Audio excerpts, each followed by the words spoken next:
That's got to look real. And it does, to me. It's pretty horrendous. Not that we sort of focus too much on too many gory things, although, you know, you get the message. But where it has to be quite real, it is. And the special effects are nothing short of brilliant. I've never seen anything quite like them.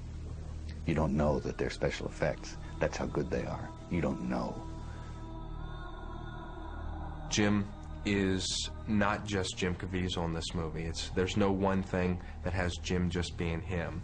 He either has a wig, he always has a nose prosthetic on that we apply every single day. I had a total of 9 different stages to Jim Caviezel's makeup, from start to finish, from Last Supper to Pieta. We had to have a technique that the actor could be mobile in, could work in, and most importantly, a makeup application that we could do in a timely fashion. If we have an actor in facial prosthetics, full body prosthetics covering every inch of his flesh, a beard, a wig, dentures, you start to add up all these elements and you start to add up time. And when you're doing that 25 days in a row, you can't have 8 and 10 hour makeups. You'll never sleep. We ended up developing a technique based off of a temporary tattoo idea. It's a 3-dimensional prosthetic that is transferred to the skin via water.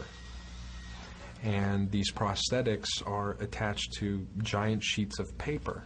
And we had this special chair that we'd constructed for Jim. And that way we could get around his entire body. We could get the front, the back, behind the legs, the front of the legs, around the arms. And we were able to take these giant sheets of prosthetics that were attached to paper, stick them on his body, wet it with water, and then peel off the paper, and all these pieces were attached to his body. And it cut the process down of what would normally we kind of guesstimated would have been an 8-hour makeup down to about a 2-hour makeup.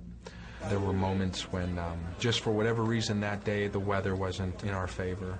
He'd be in this entire makeup after the finished process, and we were unable to shoot.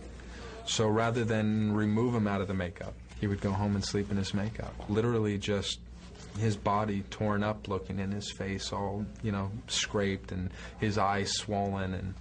And sure enough, the next day he would come in, everything would be great, and we'd start our day. Those nights were really nice because we actually got more than 2 hours sleep, so that was good. We got this guy, Tony Bertorelli, on the set one day, and he came in late in the picture because he replaced another actor who had to leave. And he was just walking down to the set, smoking a cigarette in his Pharisee outfit, you know, a cup of coffee, cigarette. He's walking down to the set, and he bumped into Jim in the parking lot in his full getup, and it stopped him. And he had dropped his coffee and everything, and he was just stunned into a complete, like, stupefied state. And we had to show that. We had to make it sympathetic. I think one of the biggest struggles was trying to make this makeup as real as possible, and at the same time make sure that there was still a human element, something that the audience could connect to. As much as we knew about the makeup effects techniques that create realistic skin qualities, it still wasn't enough. I approached Steve McAvity and said, what if we take visual effects and combine the two? You know, you put the lesions or the scarification on, and it would be pretty livid, and you know, the guy wouldn't actually have a flagellum sort of ripping the guy's flesh off or anything. He would just kind of fake it, and we'd have to cover up the wound with computer-generated skin. And then as the flagellum would come through, you'd actually reveal the wound that was already on him.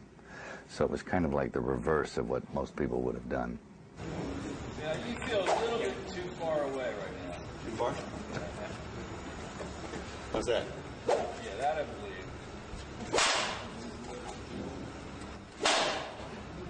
Is that good? You can control it. Pretty good. I'm not really giving it too hard, like when I'm selling it. Yeah. The actors were always just holding this much of a whip. Never even came close to him with the leather straps or the talons that were on the end.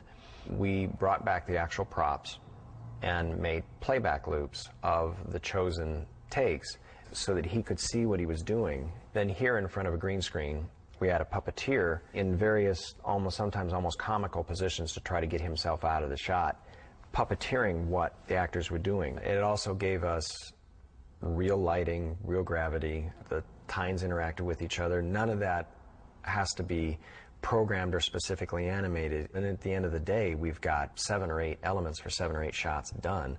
Whereas if we tried to do that with CG, we would have been out.